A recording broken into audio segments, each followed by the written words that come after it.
والله horta waqtiga aan firaaqada helo waxaan ugu jeclay inaan wardiyo inta badan aan tasbiixsado arintana waxa aad igu dhaliyay maalmaha kamida baan kitaab la yiraahdo anoo kitaab aqeeda akhriya oo diyaariya ba kitaabadan wax ka diyaarin jiray waxa kamid ah kitaab la yiraahdo al-ulu lil-ali al-ghaffar Shamsuddin al-Dhahabi ba iskale Sheikh Albani uu ikhtisaari mukhtasar al-ulu lil-ali al-ghaffar علوغا إلهي كتبت كهالله كتبت قيمها بدن بونا كميديا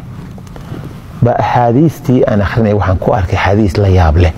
ورسولك صلى الله عليه وسلم وتلمامه يقول أفرت كلمة سبحان الله الحمد لله الله أكبر لا إله إلا الله قفك إله ده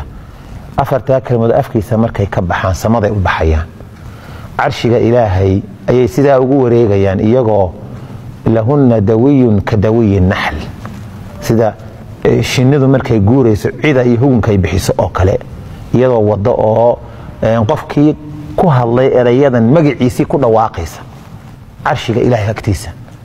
runta xadiiskaas maantaan maqlay ilaa maanta aan fadhiyo caloosheeda kama bixin jaanis yar markaan helo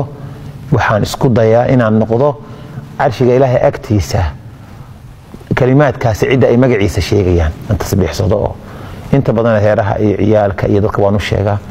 marka waxa aan aad u jeclaan tasbiixsado waqtigaan firaaqada hela koobanna inaan dacwada ka shaqeeyo ama cid baahan caawiyo ama cid maxaan ku yiraahdaa bugta soo booqdo ama xaafada hadaan u faa'iideyn karo u faa'iideeyo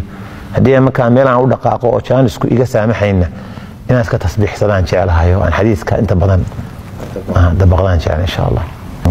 waxa aanu mahad celinayaa markale Sheekh Maxamuud Xaliike oo martiina ugu ah barnaamijka caweyska culimada